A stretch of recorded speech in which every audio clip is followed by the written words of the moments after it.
Good morning and welcome to this very special session, a new impetus for Europe. And I have the great pleasure to welcome a great panel here. If I start with my left and proceed, of course, you know Mark Rutte, the Prime Minister of the Netherlands, Anna Botín, the voice of business here in the panel, the Group Executive Chairman of Banco Santander. Then we have Cecilia Malmström, who is the Commissioner for Trade of the European Commission, but we welcome you more as a member of the European Commission and not especially related to trade today. Then next is the Prime Minister of Poland, Mateusz Morawiecki, and finally the Taoiseach, or Prime Minister of Ireland, Leo Varadkar. Particularly welcome because you are also one of our young global leaders. So, is he still young? Yeah, he is still young. We all are young here. Slightly less. So let me start talking about being young. I'm someone still born before World War II, and for me, when I grew up in Germany during the Second World War and afterwards, the question was, what identity do I have? And there was only one identity left, which was a true European identity. I chaired the French-German youth movement, and for me, all about Europe was no, never war again. And if we look today at the young generation, and just in one or two sentences, what would be your message to the young generation, to the young people, to still have a European identity and to feel, and still to feel proud of being Europeans? 3 words, I would say. Prosperity, collective safety. The fact that we work together in itself, being embedded in a strong structure, creates a sense of safety, but also a reality of safety. And thirdly, values of democracy, of human rights, of the equality between men and women, black and white, homo and heterosexuals, the liberal values which we all hold dearly in the European Union. Taoiseach, what would be your response? I think I'd say 3 things. The first thing I'd say is that Europe works. It's not perfect, but it does work, and as a result of it, we've had 70 years of peace and prosperity and security and human rights, a 70-year period that it's hard to find a period as long in European history going back down the centuries. The second is that the problems that young people care about, in fact everyone cares about, but young people particularly care about, whether it's tackling climate change, managing migration, whether it's how we manage massive trans-global corporations, financial markets. No nation state is big enough to deal with these problems. They can only be dealt with at a multilateral level. There isn't a single country in the European Union that's in the top 20 in the world in terms of population anymore. More people live in Vietnam or the Philippines and Germany. So we're all small countries, and we can only deal with these big problems through multilateralism. And then the third is that, whether we like it or not, Europe's influence is diminishing in the world. The population shift, the power shift, and the economic shift is to the global south and east. And by the time young people are old, Europe might make up 7% of the world's population and maybe 15% of the world's economy. And if we have any chance of preserving our values and our way of life and the way we believe things should happen, we need to stick together. Commissioner. Yes, I think history is still valid, as you started this with, and I had that European moment when I was watching with friends the fall of the Berlin Wall. That was a very strong emotion for me. But I think history is still valid, and we must really keep talking about that, especially among young people. But for them, of course, the future is more important. And the only, the one word is together. We can only save this planet, we can only make life better, we can only defend our values, we can only save the planet, we can only increase global justices if we work together in the European Union and with others. So I think we need to emphasize this, and there's a clear coherence here, but together. Prime Minister Morawiecki, you joined Europe later, but what would be your message to the young generation? No, we joined Europe much earlier than many other countries, 1,050 years ago. And we just joined the European Union a little bit later because of the Second World War, which is quite a difference. So I would base the European identity on diversity, because Europe is very diverse, and we cannot abstain from it. We cannot pretend that this is not. This is a foundation which used to work before for many years, and we could build on this into the decades to come. That's the one point. Another one would be empowerment of people, because there is this sense of lack of empowerment, lack of or vague democratic procedures in Brussels, across Europe, which is quite visible. So I think that rethinking of the transparency of procedures, of the legislative process and so on, would be empowering people and would bring back this feeling of empowerment to people. And also, I think we should ask this question: will the European Union be stronger with strong member states or weaker? And my answer to this is that, of course, with strong, vibrant, more equal member states, the European Union is going to be stronger. So this cohesion policy, structural reforms, structural policies are going in the right direction. I would support very much continuation of those very good programs into the next multi-annual financial framework as well. Let me follow up exactly this point. We have heard great ideals for Europe, but if you look at Europe, let's say, reading newspapers and so on, you read about Brexit, you read about all the quarrels, you read about, let's say, the north-south tensions, the east-west tension. So maybe, Prime Minister Rutte, what could we do to correspond to those ideals, and what reforms, just to follow up the Polish Prime Minister, what reforms are really necessary to give Europe back this vigorous, let's say, existence? Well, I think you hit the nail on the head, because the north-south divide and the east-west divide is the big issue. But before coming to that, there are three huge opportunities for Europe to work on this year. The first one is competitiveness. We all talk about the internal market. When people ask me what I think of the internal market, I always say it would be a good idea. Because my thesis would be there is no real internal market, only for goods, but not for services, not for digital. So it's only very limited. There is a huge scope. It will add twice the size of the Dutch economy. It would add 1.5 trillion euros extra to the overall wealth of the European Union if we would really implement what is already agreed on services, on digital, on the Capital Market Union, etc., etc. Secondly, Trump is also an opportunity to, from the European Union, in a concerted way, deal with the necessary reforms, for example, in the WTO system, in the UN system. So we can all say, yeah, Trump is against multilateralism or in favor of multilateralism, whatever we might think he is doing.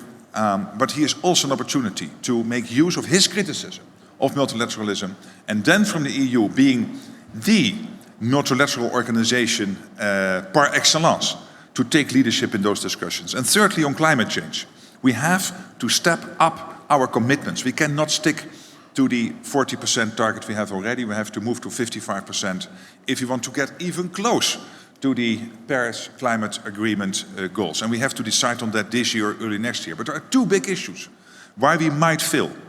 First, the East-West divide. There is a total lack of solidarity on the issue of the refugee problem. The numbers are not that big, but it cannot be that countries like Germany and the Netherlands and Sweden have to basically shoulder this burden. We have to do this collectively, all 27 remaining EU countries. And if that is not taking place, this will create a total lack of trust in the EU between the East and West. But also, as you mentioned, the North-South divide. The Commission not acting on Italy. We have seen the Italian budget. The Commission not acting on Italy and fining them for the fact that they are not implementing the Stability and Growth Pact has again alerted the Northern European countries that whilst we are implementing all the necessary reforms and savings and reforming our economy, the Netherlands is now moving into the biggest budget surplus in the whole of the European Union, even bigger than Germany. But people start to ask me questions. If Italy, and in the past France, can get away with not implementing what we have collectively agreed, getting their own house in order, if the Commission is not doing that, why should we? Well, we should because we want to have our house in order, not because some European treaty requires this from us. But this is creating distrust between North and South, and given those two dividing lines, I'm not optimistic about whether we can achieve on competitiveness, on reforming multilateralism, and on climate change. Commissioner, why is the European Commission not moving on those points the Prime Minister just mentioned? Well, on many of the points we are. I'll come back to the budget, but we are indeed moving. And I think the current tensions globally has also created possibilities for Europe. Because yes, internal tensions are there, but it has also, with Brexit and with our traditional ally, the US, not taking the global role that we used to see, it also gives a possibility to the European Union. So we have actually tried to deepen our cooperation in many areas. With the digital market, we should do more on the internal market. I fully agree with that. On security and defense, there are things moving on the social Europe, on the strengthening of the Eurozone, fiscality, innovation, especially reaching out to young, small startups and so on. So lots of things are happening in this regard. I fully share your frustration on the migration issue. We have, the Commission has really tried to push to find an issue there. It is a question of solidarity. We are many enough, we are strong enough, we are rich enough to receive people who really ask for asylum, but we also need to make that in a responsible and a solidaric way, all 28 of us. And that, of course, is looked upon as a weakness of the European Union, which it is. On the budget issue, I agree with the Commission's role is to be tough, but also seek a dialogue, because, of course, you need to evaluate all the consequences of toughness. With Italy, there is a very intense dialogue. We have seen some quite considerable backing down of the first rhetoric, but also of the action. So we have not let Italy out of the hook, absolutely not. But for the moment, there is a dialogue, and we hope that we can get them to comply within the margins of what has been agreed upon. But there's lots of things to do. And when I travel around in the European Union, and I do a lot, and I meet a lot of young people, and the thing that is brought up is not migration anymore. It was a couple of years ago. Now it is climate. It is climate. And the belief, but also the frustration that Europe can do more but isn't doing enough, that we should take the global lead there to save our planet. And here we can absolutely step up our efforts. We are trying. Without the European Union, there wouldn't have been an agreement in Katowice, neither in Paris. But this is one of the issues to regain the trust of the European youth, to show that here we are taking bold action and we're living up to our promises. Prime Minister Morawiecki, there was a question of lacking solidarity, particularly in the refugee issue. What is your response to it? And then I want to say something about that also. Maybe. Yeah, first the Prime Minister and we. Maybe a couple of points to what was just said, how to repair the state of matters. I think from the socio-economic point of view, the issue of inequality has been neglected for too long. And in Poland, we were able, over the last couple of years, to marry the two aspects of huge importance to the whole population. Strong economic growth, at the same time limited budget deficit, or budget deficit actually close to zero, and at the same time solidarity-based approach for different groups of the population. Our Gini coefficient and other indications of inequality go in the very right direction, which is why at the same time Poland is very pro-European and also quite proud of our achievements, and pro-American. Not too many countries like this which are at the same time pro-European and pro-American in Europe. One connected issue with this is a taxation issue. We just briefly discussed about this with Anna before this meeting. There are tax havens in the world, but also in Europe, which use their power or abuse their taxation systems to the detriment of other countries. And we should stop this, because this is not helping the European Union to build trust towards each other.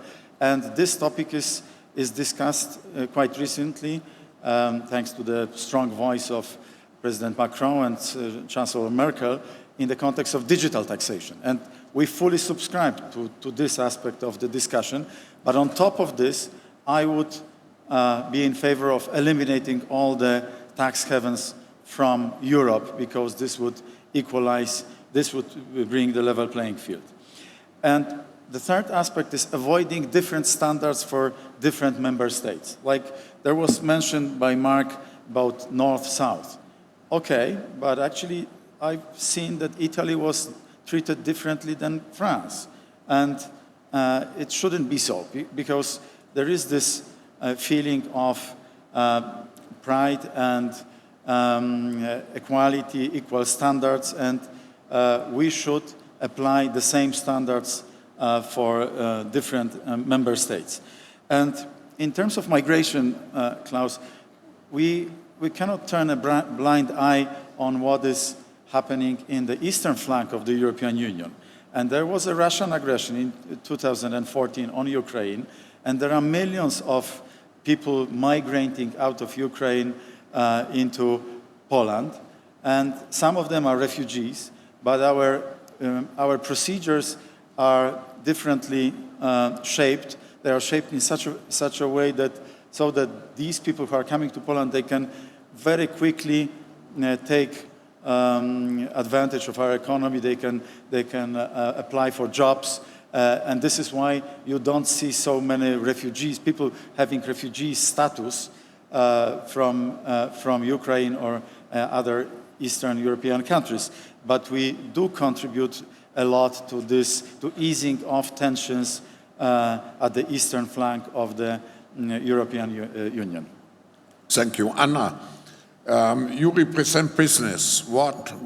How do you react? What would you like to be seen, to be accomplished? In Europe, yeah, I just like to challenge Mark on the solidarity on immigration, because I think I'm a big fan of looking at the facts, and it's probably not known that between the years 1999 and 2008, Spain, which is a country of then 40 million people, received 5 million immigrants.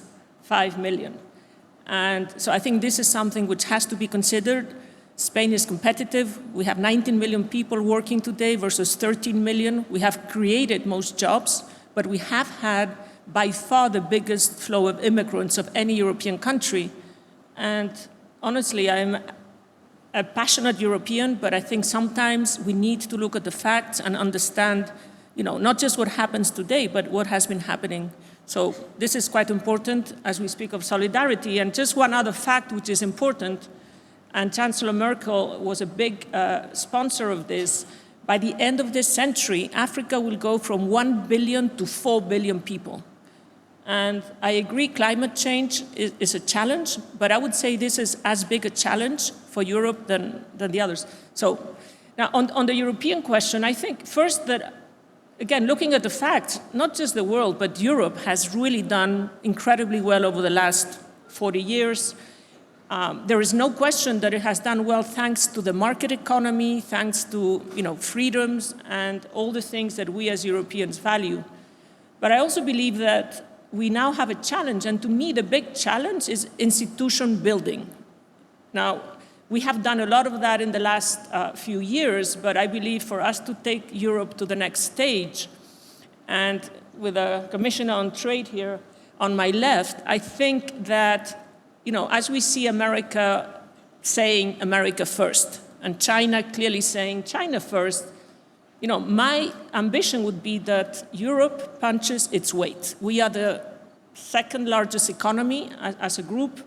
So I would ask of politicians around me here and others 3 things. The first, and I'm very much in your camp on the being pragmatic. And the one line I would say for our young people, let's be pragmatic and let's make it relevant to them. And I think the first thing, and you said that, but it's hugely important, let's complete the single market for services. Super important. And let me tell you why. Again, look at the facts. We are 2/3 of the US economy. We are the largest bank by value in Europe. We are 1/4 the size of the largest American bank. We are 1/10 the size of the big American platforms that compete head-on with all of us today.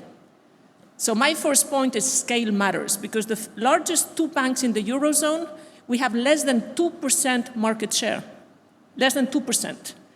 And the relevant market shares today are operating systems, are things that we didn't look at before. So single market for services. Second, we need European banking union desperately. And I know here the North and the South maybe think differently, but if anybody in the room thinks that this is about banking, that this is about the non-real economy, think again.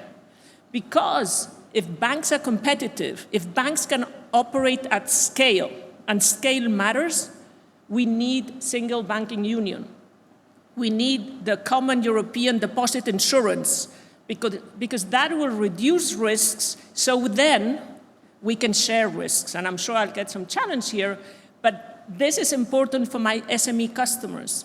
And the other fact I'd like to share is that banking in Europe is important to the average person, to the small company, because 90% of financing comes from banks. In the US, that's 50. So it's super important. And then the last third thing, and Mateusz touched on that, and I really believe that this is a unique opportunity for Europe to lead, not just for Europe, but for the world. And I think this goes way beyond digital tax. It goes to a new framework, a new governance for the digital age.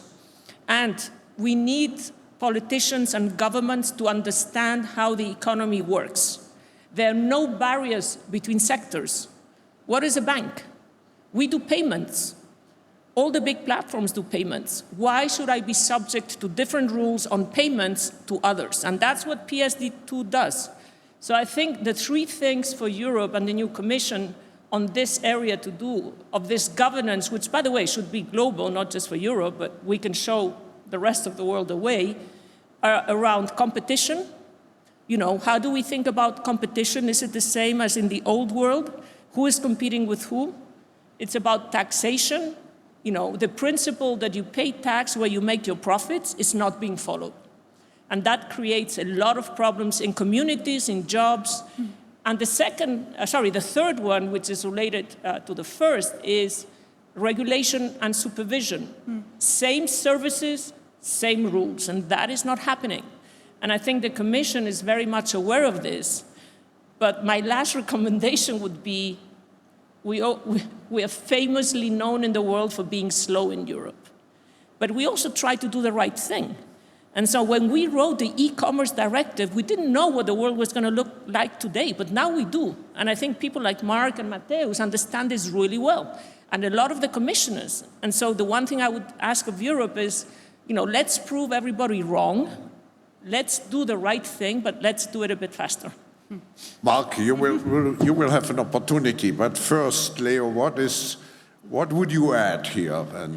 Yeah, I don't want to repeat what's already been said, except that I do very much agree on the single market, the opportunities there on digital, on services, and also on banking union. And Ireland is a very strong supporter of us getting the job done, and I think we can over the next couple of years. What I would add to that would be around international development, and particularly Africa, and providing adequate space in the MFF for us to do much more as Europe in Africa and in the developing world. And I think that's something that our citizens would like us to do as well. And I had the chance to visit Africa in the last couple of weeks. Went to Mali, where the Irish Defence Forces are part of the EU training mission there, part of our security contribution, and then to Ethiopia, which is it's our single biggest international development partner. And I already knew it, but you have to spend time there to fully appreciate the extent to which problems like drug trafficking, like human trafficking, illegal migration, climate change, radicalization and terrorist risks, that all of those big problems that visit us on our streets in Europe have origins or have transit points in countries that are politically unstable, that don't have human rights and democracy, that don't have economic opportunity for their young people. And that's an area where I think we could make an enormous difference if Western countries spent what's been spent on a war in Syria, on international development in Africa. We wouldn't have half the problems that we're talking about now when it comes to migration and security. And that's something I'd like to see form a very big part of the new MFF and a much greater part of the European Union's political mission. Leo, I would like to come back to one issue Anna raised, which is taxing the platform companies, because you are hosting some of those. We're more than halfway through the panel and nobody mentioned Brexit or tax yet. Some of those platform companies, and there is the European, the efforts to create a common policy. Just one comment related. But sorry, I didn't say taxing platform companies. I said fair taxation for all types of companies. This is very important because I am absolutely not in favor of a digital tax. I'm in favor that you pay taxes where you generate value. And this is because if we say, it seems like we're against, I'm not against, we work with all of them. Mm-hmm. We just want to have a fair, level playing field on taxation. It's very important. Yeah. Leo. Sorry about that correction. No, it's good. Because otherwise, it seems like Europe is anti. No, we're not anti. We are absolutely for innovation. But we want to be able to invest billions, and if we have, everybody paying a bit more, then we pay a bit less, maybe. I have a very simple view on this. I think big companies should pay their taxes, should pay the taxes they owe, and should pay them in full, and should pay them where they are owed.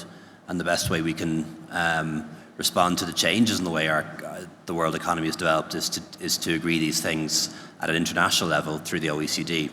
And one of the things that Ireland has done in recent years, we've never taken more money in from corporation tax in the last year than ever in our history, and that's part of the reason, part of the cause of that is the fact that we have closed down things like the double Irish. We no longer tolerate stateless corporations. We're forever closing loopholes that exist in our tax system, and we do that through the OECD and through the BEPS process, and we're going to continue to do that. Our objection to a digital tax is that rather than being sales taxes like VAT fall where sales happen, profit taxes are applied where profits are made. And what was proposed in the digital tax was to impose effectively a levy on turnover. And you wouldn't apply that to car manufacturers. You wouldn't apply that to aviation manufacturers.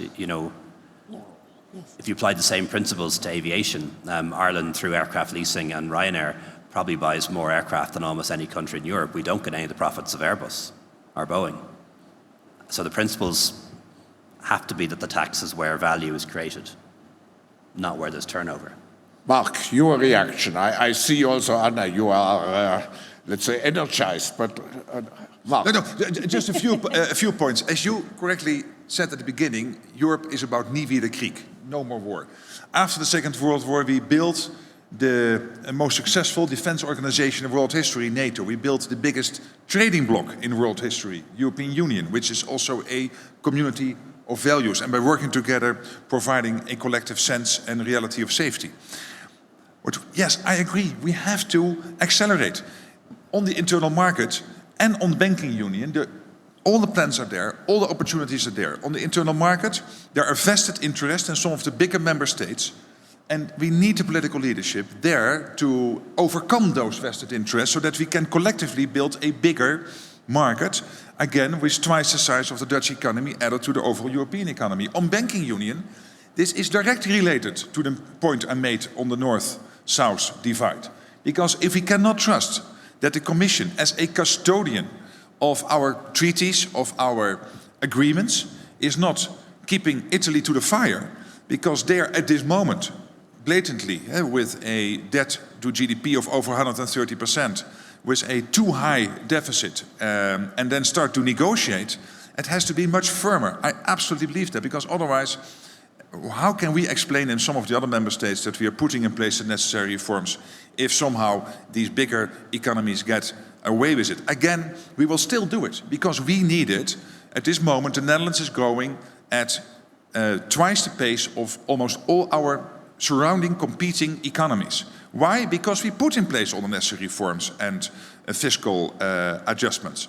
And we do have now a budget surplus. So we do this because we believe it is necessary. But on banking union, there is exactly that lack of trust now happening. Because you can only really move to the next phase of banking union if we know that the risks in the system are reduced. And it starts at the state level, and then in the banking sector. Take, for example, the non-performing loans. We have to reduce those risks before we can really move into the next phase, because otherwise Dutch taxpayers will feel that one day they will have to pay for banks in other countries which have not taken the necessary steps to make the banking system healthier in those countries. And we need to do that, because banking union, separating the sovereigns from the banks, is crucial for more financial stability in the European Union. Completing the single market is core to the basic promise we made each other, that was Europe, nie wieder Krieg, no more war, is about collectively being successful in terms of competitiveness, and that means jobs for people, and secondly, by being a successful bloc with common values, also being successful in terms of our collective safety. And again, I see those opportunities. My frustration is that I feel that this year we might again lose a lot of time discussing migration, east-west, finances, state finances, north-south, and this should not be necessary. We are coming, unfortunately, to an end of this session, but I would like to have some conclusion. So, Leo, what should be actually, in your opinion, the next concrete steps we should undertake to reinforce trust into the future of Europe? Not only internally, but also in the whole world, Europe, to recreate the necessary trust. And I will ask the same question to each of you. I think that what we have to do over the next maybe 5-10 years is to move Europe from just being an economic power in the world, an economic force for good in the world, and a trading bloc into an international group of nations that is politically influential. America has decided to move away from its former role in world leadership, regrettably, at least for now.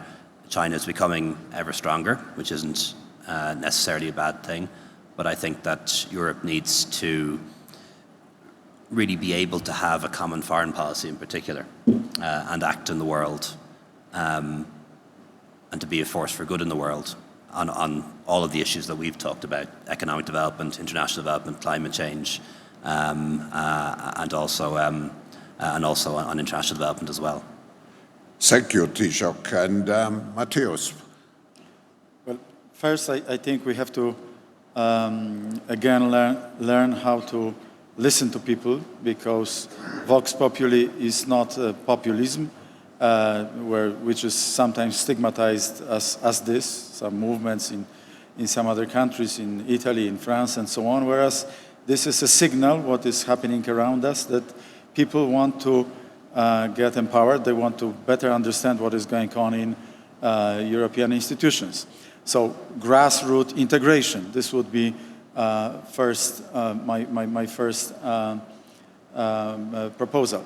Second, let's go back and accelerate with the projects where almost everybody agrees, if not everybody, like for instance, Capital Markets Union, which is bringing more financing for small and mid-sized enterprises, and in particular in comparison to the United States, Europe is so much dependent exclusively on the banking sector rather than, or credit from banks, rather than diversity of financing for small and mid-sized, where the jobs are created, and this could bring additional new dynamism and new optimism for many European middle-class type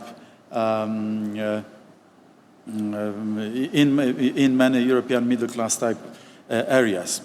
The third one is level playing field in terms of taxation, and we differ a little bit with Leo and Mark on this, but we are ready to talk about those. Much of what is happening today in Europe stems from this very first division. Post-Second World War, there was an Iron Curtain. Poland was on the right side of the rainbow, but we were left within the communist bloc. So for 50 years, we couldn't develop technology-wise and so on. And now, in terms of taxation, in terms of many other critically important systems for socio-economic environment, we need to take this into account to have a real level playing field. This was an interesting intervention by Leo about where the taxes should be paid, turnover versus where the value is created. So this would be my gut feeling, that we have to find out a common denominator of all of those.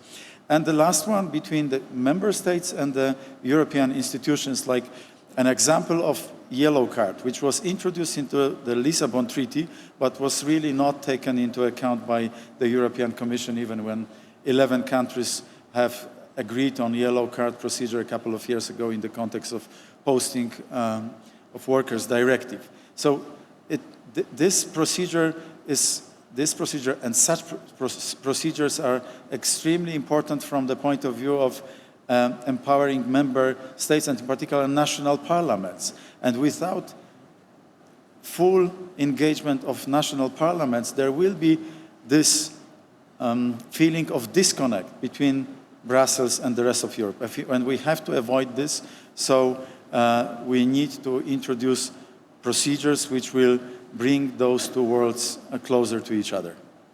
Very short. We are running out of time. Cecilia. Well, Europe is so many things. It's the Commission, it's the Member States, it's the Parliament, it's the national parliaments. And right now we are preparing for the European Parliament election. And we see a rise of xenophobic, populist, nationalist movements, but it's also a possibility to show that leadership, to show an alternative. What we have achieved so far, what we could achieve together if we deepen the cooperation, politically as well, foreign policy, not only economically. If we do the reforms we have said that we should do, and if we focus on some targeted issues that we need to do. So it is a fantastic possibility to gather and to show that strong pro-European leadership for the Europe we want to create. And that I really hope that we can do. And then it is about delivering. That's in the end what counts to the citizen. Do we deliver on our promises? And that the Commission can do more, but it's also very much about the Member States. Anna? Yeah, I'd say the three things I said before, which is single market, banking union, and it's important because that's the only way Europe gets growth and it gets the scale to be competitive in the world. And the third thing is we need the Commission to work on this new governance, and taxation has to be fair, competition has to be fair, and we need to understand that the sectors have no boundaries, and we need to remodel the market system for the digital age, which goes way beyond a digital tax. It's much more than that. And this is essential because this is what will make Europe successful as it's been for the past 50 years, for the next 50 years. And by the way, there's one thing we haven't spoken about, nobody, but I think is crucial, which is education and reskilling. And we haven't discussed that. But that's the other thing, we should reinvent education. It served us well for the past. We totally need to change that for the next 50 years, but not take 50 years. Mark? Why is someone a member of an organization? As an individual, a member of a community or whatever, or a country, a member of the European Union? Because you strongly believe that the collective is bigger than the sum of its parts. For the collective to be bigger than the sum of its parts, you have to stick to the rules. A deal is a deal, promises made are promises kept. And why do we have these two divides in Europe at the moment? Because we don't keep our promises. And that's really my worry. If we would, we could make huge progress. Yes, on banking union, yes, on internal market, yes, on the migration issue. It would be easy. Why my European identity is reconfirmed by the discussion we have here. I think we defined very well the remedies for the many, let's say, deficiencies we have. Now what counts is that the medicine is taken very fast because we cannot lose time. The world is moving and it's no excuse to say we are now in the time of the European elections, of the Parliament and so on. We have to make absolutely sure that 2009 is not considered to be a year lost. And I think we had many proposals here, so I wish that really, with the goodwill which we have seen demonstrated here, we move forward to build the to build Europe as it was my dream when I grew up. Thank you very much, and please remain seated, because we will immediately proceed with the State of the World message of the Secretary General of the United Nations. Thank you, the panel.